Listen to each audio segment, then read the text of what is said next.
As the inquest into the murder of Quackenbush nears an end, Jimmy Allen demonstrates to Haley, special agent, how it would have been impossible for the pilot flying the fatal ship to have committed the crime. Haley is convinced and directs his men to trail Dawson, a strange character who, by false charges, tried to implicate Jimmy. Dawson, however, eludes the government trap set for him and disappears. In the meantime, Haley receives a letter from Ezra Whitcomb stating that he knows who killed Quackenbush.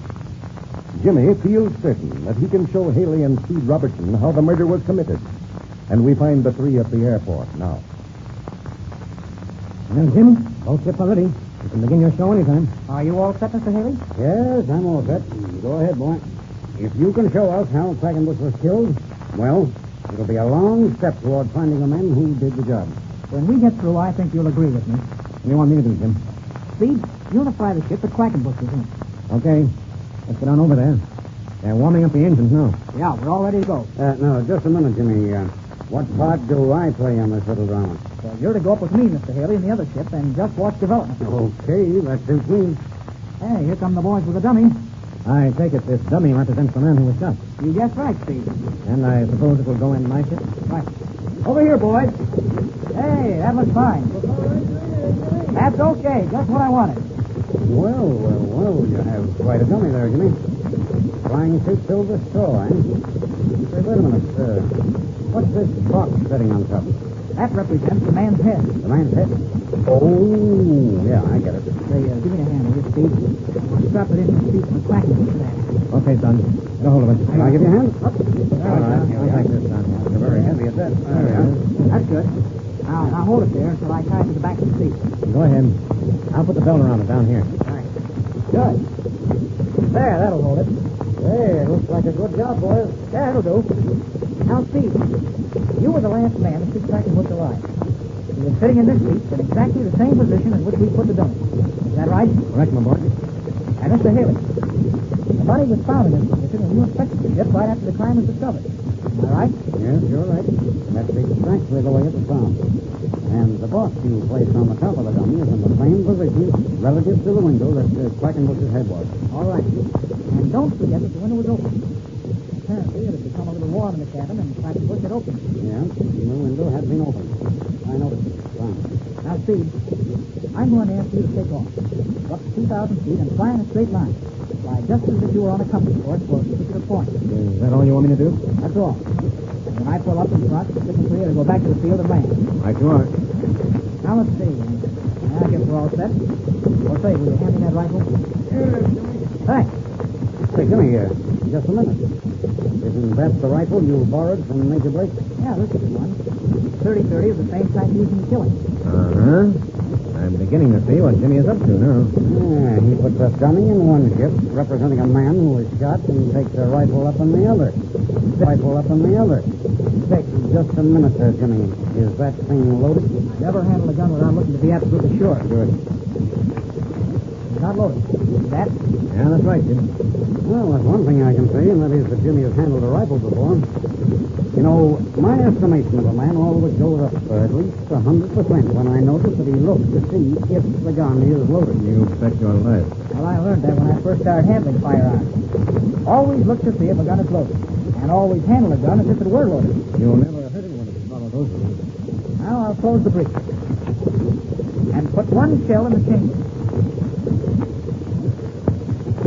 And put the safety on. Okay, we're all set to go. I see the whole business now. You mean to say, Jimmy, that we're going up in this other ship, fly alongside of Speed, and that you're going to hit the dummy with a shot from that rifle? Mr. Haley, that's how Quackenbush was killed. I think you're right. No, fellas. This is just a bit too fantastic. There's no man in the world who's a good enough shot to do that. I think Jim's going to try it. You're going to find it's not as difficult as you believe. I'm a fair shot with a rifle, but I've never considered myself an expert marksman. And you're going to hit this dummy when it's going through the air at a couple of 100 miles an hour? Absolutely. No, I don't think it's possible. But if you can do it, Jim, I'll say you're good. Well, Mr. Haley, how well could the man have been shot? Well, now, I'll confess, that angle of the case has had me plenty worried. But I don't believe what you propose to do is possible. Well, we'll see. Shall we get started? All right. I'll be flying in a straight line just south of the field. When you get my signal, come down and land. All right. Let's go, Mr. Haley. Okay, Jimmy. Where do you want me to sit? In the seat right beside me, if you will, so that you can see everything that's going on. Jump in, and I'll close the door. Sure thing. Fine. George, you may have hit from the right angle at that. Will you take that seat on the right side, Mr. Haley? You better will. Well, there goes Speed out on the runway. We'll take off right behind it. I'm ready anytime you are. Sail's clear. Here we go.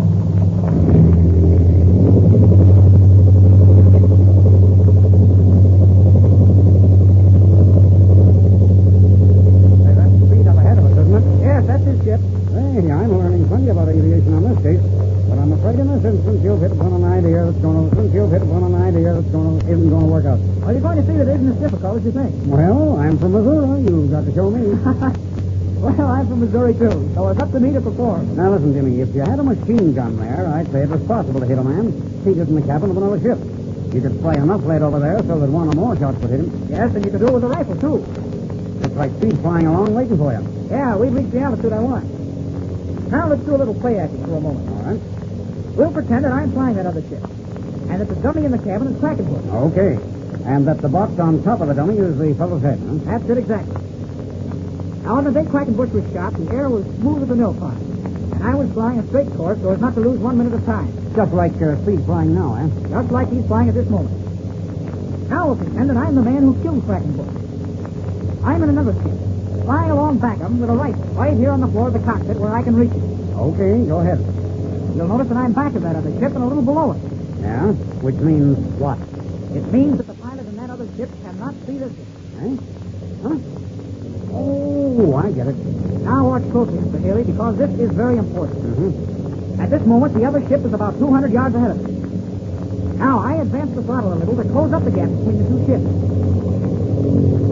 Oh, I see what you're up to. With our increased speed, slowly but surely, we're pulling up on the other ship. And we're closing in on the side the passenger is sitting on. I get it now. The wing of the other ship prevents the pilot from seeing us. That's right. In aviation, we're in what is known as the other man's blind spot.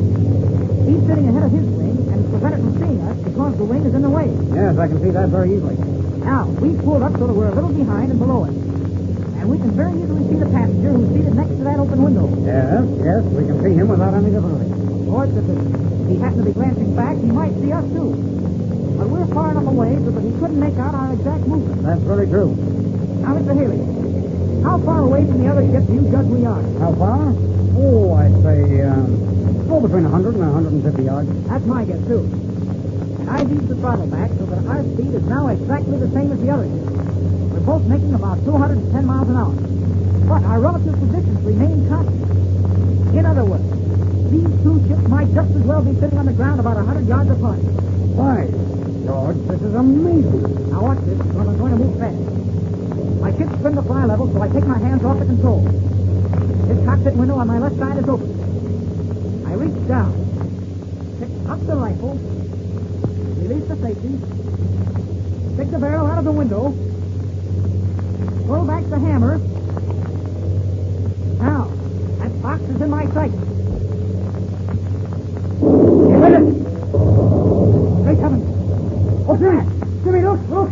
Speed's plane is exploding. The cabin, it's going to pieces. Speed! The whole ship's torn apart. It's falling. That cop, it must have done something. Speed, bail out. Jump! Oh, he's a goner. He'll never get out of it. Look, there he goes. Oh, thank heaven, Speed, you're safe. There, he's opening his chute. Oh, boy, on a tight. Oh, he's saved. Great guns, I've never seen anything like that in my life. When you fired that shot, the whole ship exploded. You must have hit a gas tank. I didn't. I couldn't.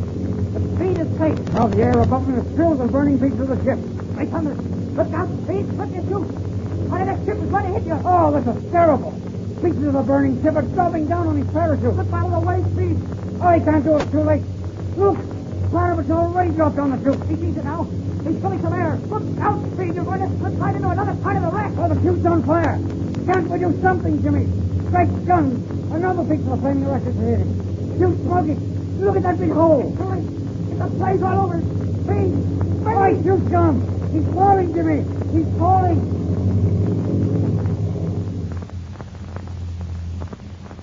Jimmy's plan has ended in disaster. Without a second's warning, Speed's ship explodes in midair.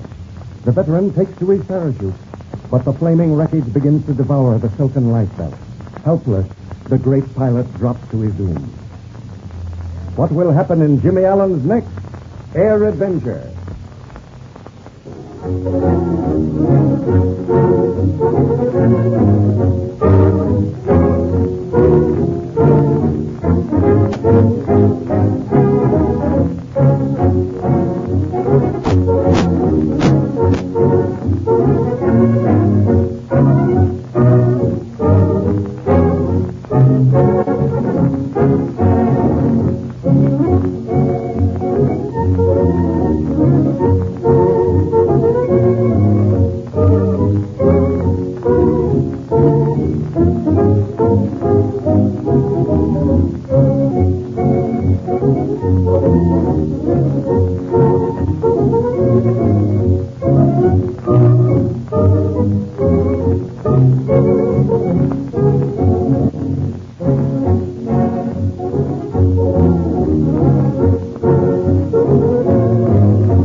This program has come to you through the facilities of the World Broadcasting System.